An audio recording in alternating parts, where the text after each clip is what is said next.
Sudah waktunya rakyat berkata tegas, cukup, tidak ada lagi tawa di atas penderitaan kami, tidak ada lagi pesta sementara kami kelaparan.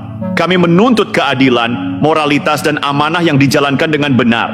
Kami menuntut agar kehidupan kami dihargai, bukan diinjak-injak oleh mereka yang seharusnya menjadi pelayan kami, bukan penikmat penderitaan kami. Miris sekali, mereka berjoget, tertawa, berpesta di atas penderitaan rakyat, sementara kami, rakyat biasa, berjuang dari pagi sampai malam, menatap penghasilan yang tak seberapa dibanding gaji anggota DPR yang mencapai ratusan juta per bulan. Setiap tetes keringat kami, setiap rupiah yang kami upayakan untuk bertahan hidup, seakan tak berarti bagi mereka. Judul yang tepat mungkin, joget 100 juta, jerit sejuta rakyat.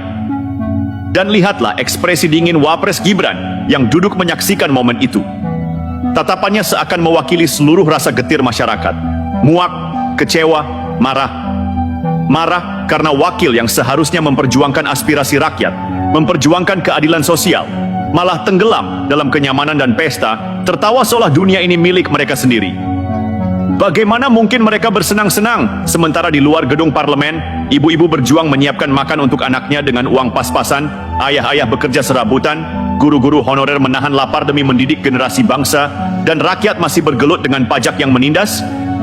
Semua ini seakan tidak berarti, seakan amanah yang diberikan rakyat hanyalah bahan tertawaan. Rakyat bersuara, tapi siapa yang mendengar? Tatapan dingin Wapres Gibran mungkin adalah satu-satunya refleksi rasa kecewa yang nyata. Bukan kegembiraan, bukan sorak-sorai, bukan pesta di atas penderitaan rakyat. Dan kita semua tahu, suatu saat semua yang menari di atas penderitaan rakyat ini akan dimintai pertanggungjawaban.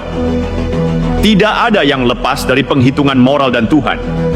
Ini bukan sekadar kritik, ini adalah jeritan rakyat. Jeritan yang menuntut keadilan, moralitas dan amanah.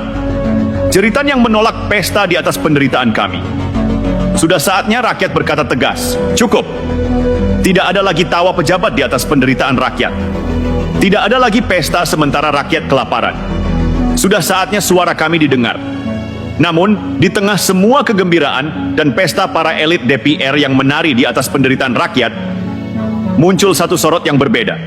Tatapan dingin Wapres Gibran. Bukan senyum, bukan sorak-sorai, tapi kedewasaan yang memendam keresahan. Sekilas ekspresinya tampak sederhana, namun bagi yang membaca bahasa mata dan hati, itu adalah cermin keresahan rakyat, muak, kecewa, dan marah. Melihat wakil yang seharusnya menjadi pelayan rakyat, malah tenggelam dalam kenyamanan dan kegembiraan pribadi.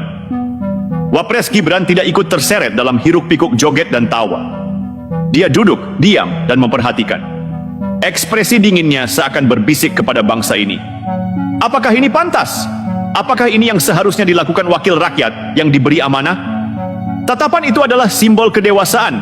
Kedewasaan yang memahami penderitaan rakyat, yang menolak pesta di atas derita orang lain, dan yang menyimpan rasa getir sebagai panggilan moral untuk bertindak. Sementara anggota DPR asik menikmati gaji ratusan juta per bulan, rakyat biasa bekerja dari pagi sampai malam untuk menutupi kebutuhan hidup sehari-hari, berjuang dengan Rp60.000 per hari, menanggung pajak yang semakin menekan, dan mengorbankan waktu serta tenaga untuk menopang kehidupan mereka sendiri. Dan disinilah letak ironi yang paling tajam. Gelak tawa pejabat di atas penderitaan rakyat dan tatapan Wapres Gibran yang membisu tapi berbicara lebih keras daripada suara apapun. Tatapan itu bukan sekadar ekspresi pribadi. Itu adalah wakil dari suara rakyat yang tercekak. Jeritan yang terbungkam oleh sistem tapi tersalurkan melalui kesadaran seorang pemimpin muda yang melihat ketimpangan dengan mata kepala sendiri. Ia tidak menari, ia tidak tertawa, ia tidak larut dalam pesta karena ia mengerti amanah yang diemban tidak bisa diselewengkan untuk kesenangan pribadi. Rakyat bisa merasakan pesan itu, bahwa masih ada hati nurani di tengah lingkaran kemewahan dan pesta pejabat, bahwa masih ada yang sadar, yang merasa tertindas bukan hanya sebagai statistik, tapi sebagai manusia yang setiap hari menelan pahit hidup. Kedewasaan Wapres Gibran menjadi simbol harapan bahwa setidaknya ada yang menyaksikan ketidakadilan ini, dan mungkin suatu saat akan menjadi suara yang menuntun perubahan. Dan kita bertanya pada diri sendiri, apakah tatapan itu cukup untuk membangunkan nurani para elit yang menari di atas penderitaan rakyat? Atau rakyat harus terus menanggung ketidakadilan ini sampai gerakan kolektif terbangun, menuntut agar gaji fantastis pejabat tidak lagi bersumber dari penderitaan kami?